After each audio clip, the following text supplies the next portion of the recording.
J'ai travaillé avec un fonds de gestion qui m'avait confié 100 000 $. J'ai perdu approximativement 80 000 $. Aujourd'hui, donc sur le premier bull run, la performance que j'ai réalisée sur l'intégralité de ce bull run, c'était mon plus gros achat en crypto. Ça a été un voyage.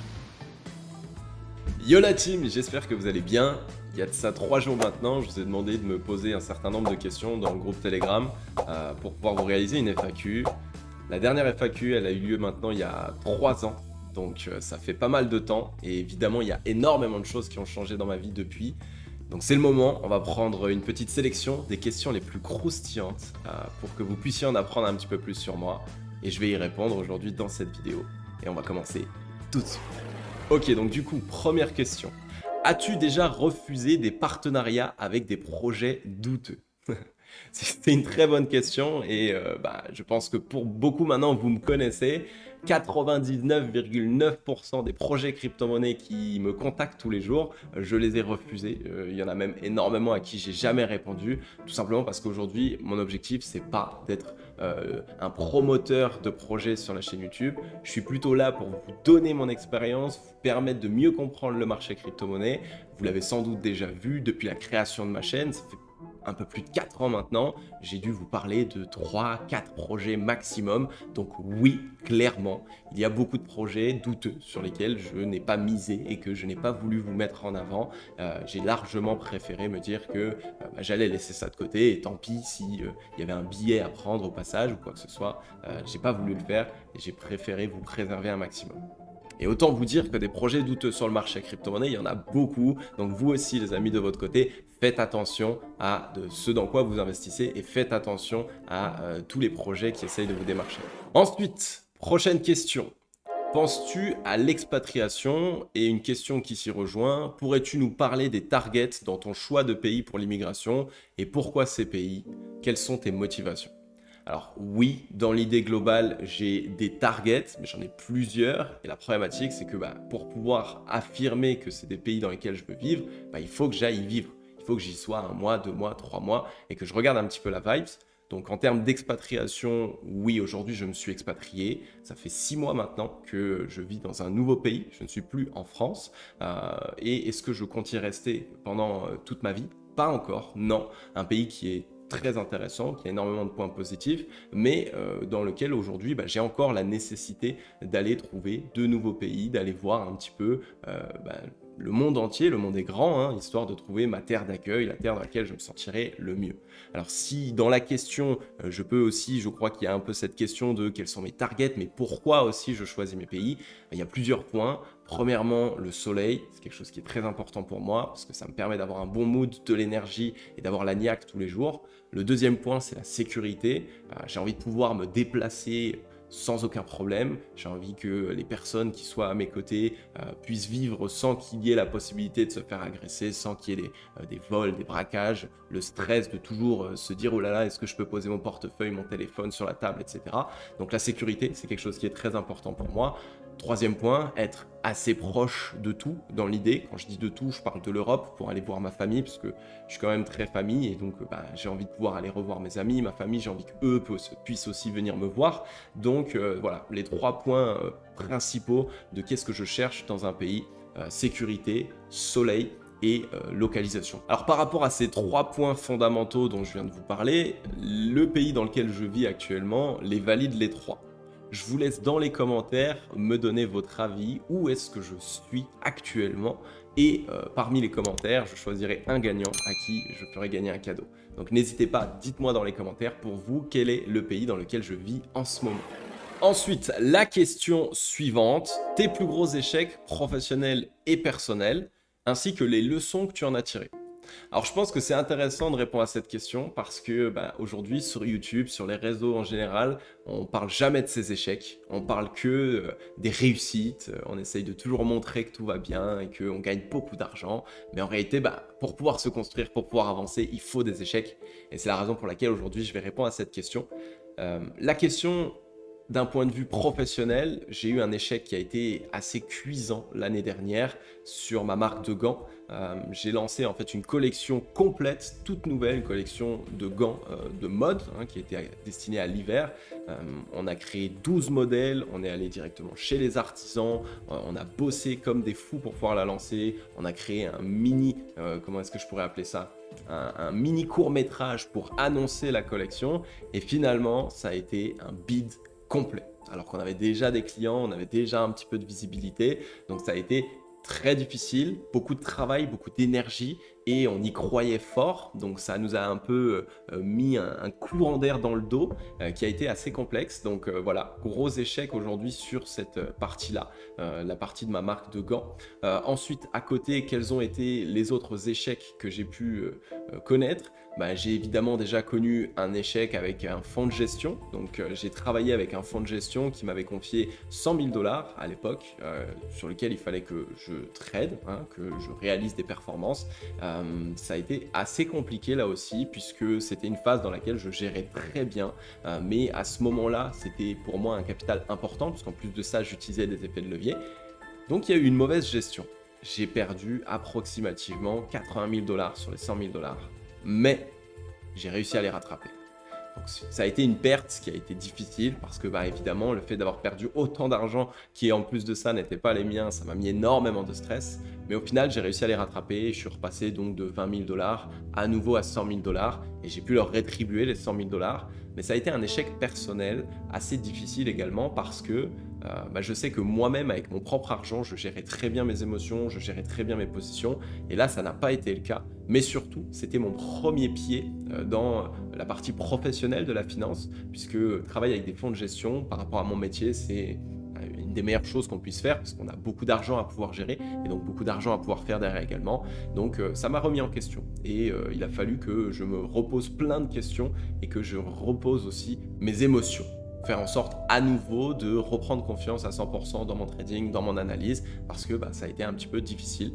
Alors d'un point de vue personnel, je n'ai pas l'impression d'avoir eu beaucoup d'échecs, tout simplement parce que c'est l'un des points sur lesquels je travaille le plus, c'est d'essayer de tous les jours me remettre en question, d'essayer de tous les jours être une meilleure personne.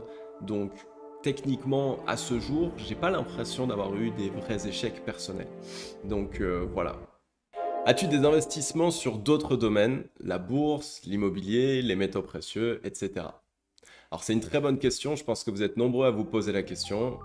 Pour y répondre dans un premier temps, c'est très simple, 90% de mon patrimoine est dans le marché crypto-monnaie. Tout simplement parce que j'ai développé une vraie expertise autour du marché crypto. Aujourd'hui, c'est le marché que je maîtrise le mieux, que je comprends le mieux et sur lequel j'ai des vraies stratégies. Donc, j'ai préféré évidemment mettre la plupart de mon patrimoine dans le marché crypto et c'est là où j'ai les plus gros gains à faire.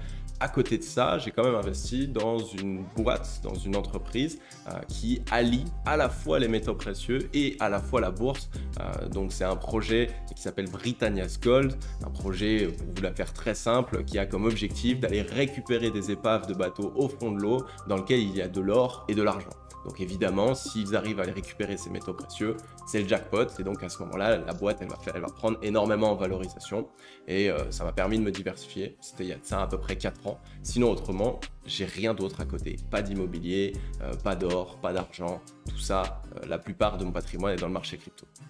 Question suivante, du coup, quels sont tes objectifs dans les 2 ans à venir? Alors mes objectifs dans les 2 ans à venir, j'en ai plusieurs.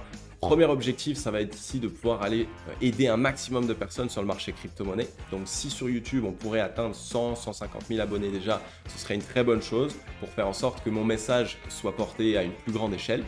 Mon deuxième objectif, c'est un objectif ici un peu plus financier, ça va être d'aller atteindre 3 millions d'euros. Pourquoi? Parce que dans ma vie, j'ai un objectif principal qui est de pouvoir mettre 1 million d'euros de côté et que je ne toucherai plus du tout et qui sera mon réel matelas. En fait, je ne veux plus retourner là où j'en étais avant, broke dans l'idée, pas d'argent, redémarrer de zéro. C'est quelque chose que j'ai pas envie du tout. Donc c'est pour cette raison que quand j'aurai cet argent que je pourrai vraiment mettre de côté et ensuite travailler avec le reste, ça va me permettre de pouvoir avoir une vraie liberté mentale et sans doute même d'avoir un regain de vie, repartir à nouveau et faire peut-être plein de nouvelles choses. Donc voilà un petit peu pour mes objectifs principaux dans les 2 ans à venir. Ensuite, question suivante. Tu as fait un multiple de combien lors de ton premier bull run? Alors c'est une très bonne question là aussi, je crois que j'y avais déjà répondu. Aujourd'hui, donc sur le premier bull run, il faut savoir que mon premier bull run, je l'ai réellement vécu en 2020, donc ça a été le bull run de 2020-2021. Mon plus gros, la performance que j'ai réalisée sur l'intégralité de ce bull run, c'était x22. Donc ça représente ici une très belle performance, mais comme dit, c'était à une année, une époque qui était différente et les gains étaient plus gros, plus importants, et ce qui m'a permis de me lancer par la suite et de poursuivre mon aventure. La question suivante, est-ce que tu fais que de l'investissement ou est-ce que tu as une activité en parallèle? Alors c'est là aussi une très bonne question, vous êtes nombreux à vous poser la question. Non, je n'ai pas d'activité parallèle. Aujourd'hui, l'investissement, le trading et toutes les sources de revenus en rapport avec le marché crypto-monnaie représentent 80-85% de mes revenus. À côté, il y en a qui suivent peut-être, qui me connaissent depuis longtemps, j'ai également une marque de gants en cuir pour hommes, mais sinon, le marché crypto-monnaie m'a offert la liberté financière, je vis de ça depuis 4 ans maintenant, et donc non, je n'ai pas d'activité parallèle. Ensuite, une question un peu croustillante que je pense que beaucoup se posent peut-être. Quelle est la plus dure étape que tu as dû traverser dans ta vie? Alors c'est une très bonne question, j'en ai vécu des étapes qui n'étaient pas faciles, mais je pense que la plus dure étape de ma vie, ça a été 1 an après le moment où j'ai commencé l'entrepreneuriat, l'investissement, etc., où j'ai vraiment bossé dur. Il faut savoir que quand j'ai investi dans le marché crypto-monnaie, le moindre centime que j'avais qui était dans le marché crypto-monnaie, j'y touchais pas, d'accord? Je me suis jamais fait un virement de mon compte crypto vers mon compte bancaire, donc tout cet argent-là que j'avais fait en crypto, je l'ai jamais touché. Et à côté, j'avais mes projets entrepreneuriaux qui me permettaient de faire un petit peu d'argent. Et je travaillais énormément, on parle de 115 heures par semaine, et j'avais de l'argent, ok?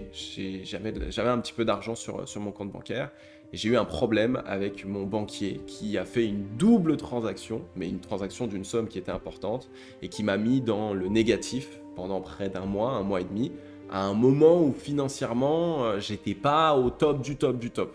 Et ce qui a fait que pendant 1 mois et demi, ça a été très compliqué. Je pouvais pas forcément faire des courses, je pouvais pas payer mon loyer à ce moment-là, et le banquier ne voulait absolument rien entendre. Alors peut-être que pour vous, vous avez l'impression que c'est une petite histoire, il n'y a rien de spécifique, mais non, pour moi c'était très difficile parce que j'étais seul, entre guillemets. Ça veut dire que je voulais pas compter sur ma famille, je voulais pas compter sur mes amis, je voulais vraiment me débrouiller par moi-même.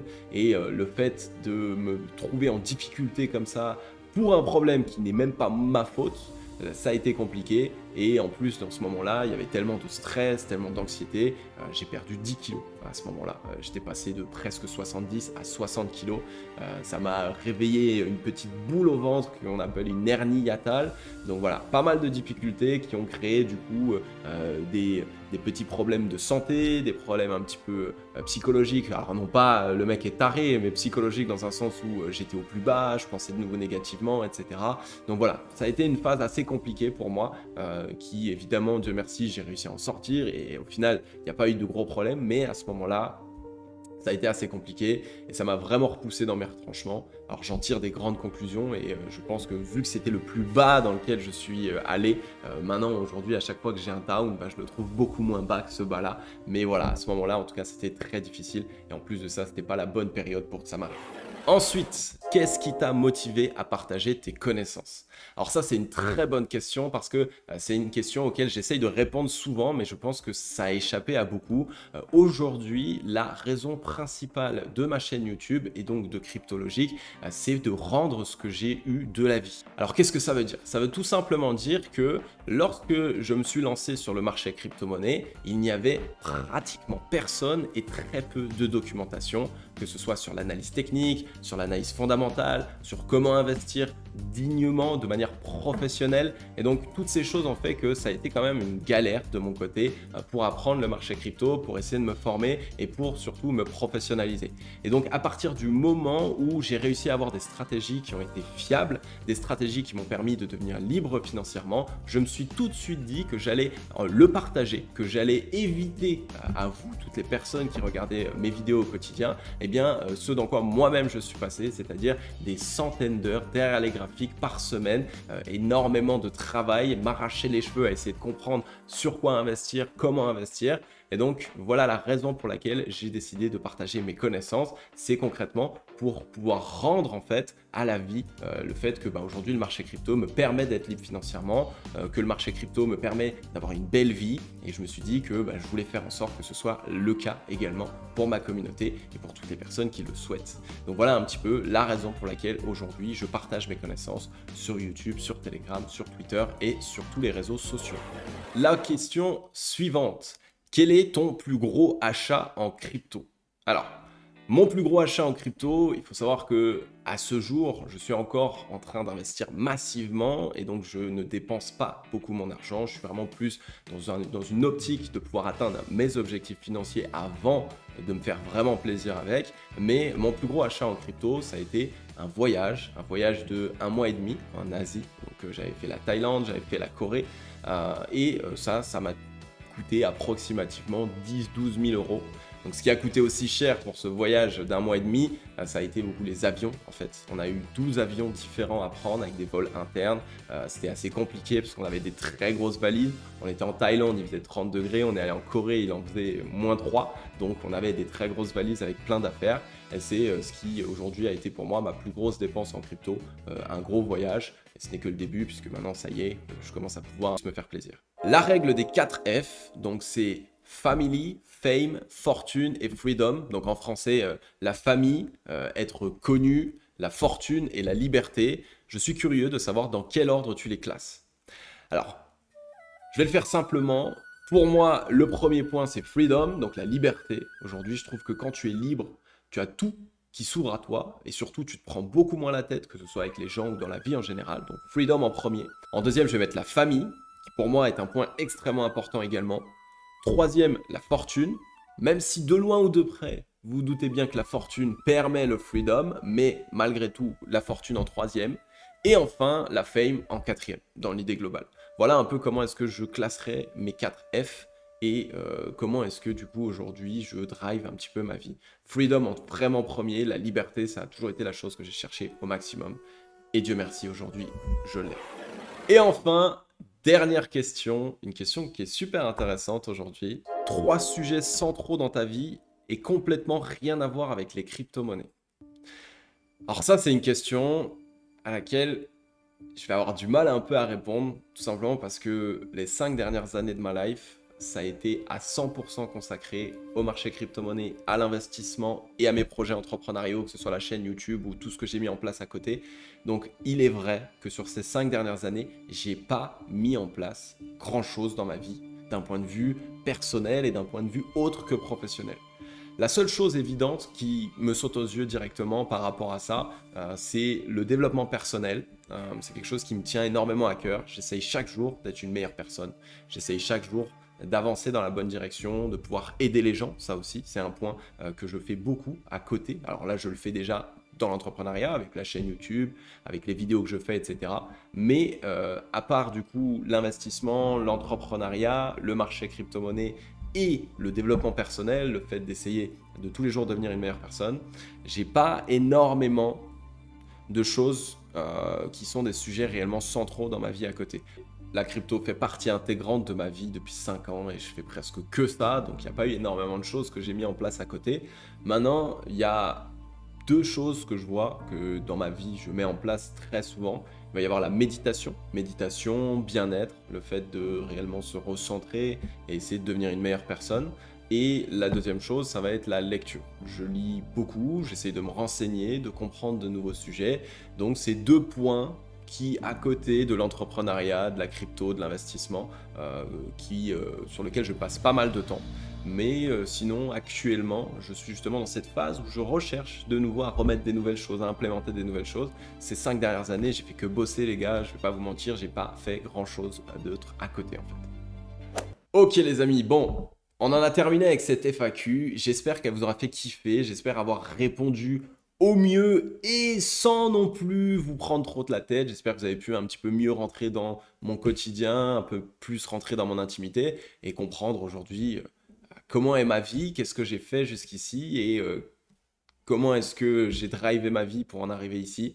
Comme vous l'aurez compris, dans l'idée globale, ces 5 dernières années, j'ai travaillé comme un malade mental. J'ai pas mis en place énormément de choses qu'autre autre, on va dire, que le travail. Mais malgré tout, bah, ça m'a permis d'atteindre les résultats que j'ai là. Et c'est justement maintenant où tout va pouvoir changer et que je vais commencer à pouvoir mettre des nouvelles choses dans ma vie. Et ça tombe bien parce que bah, techniquement, dans la prochaine FAQ, on pourra en parler, à savoir qu'est-ce que tu as mis en place dans ta vie de nouveau, qu'est-ce que tu as intégré qui n'est pas en rapport forcément avec l'investissement, l'entrepreneuriat et le travail. Donc, qu'est-ce que tu as mis un peu plus en perso. Donc voilà, je vais vous laisser là les amis, ça m'a fait extrêmement plaisir de vous faire cette émission, de pouvoir m'ouvrir un petit peu à vous. J'espère que vous avez kiffé. Pensez au gros like les amis, dites-moi dans les commentaires quelle est la question que vous avez préférée et n'hésitez pas, si vous avez d'autres questions, à me les poser dans les commentaires, j'y répondrai avec grand plaisir. Je vais vous laisser là, je vais vous souhaiter à tous et à toutes une agréable journée ou une agréable soirée. C'était Cryptologique.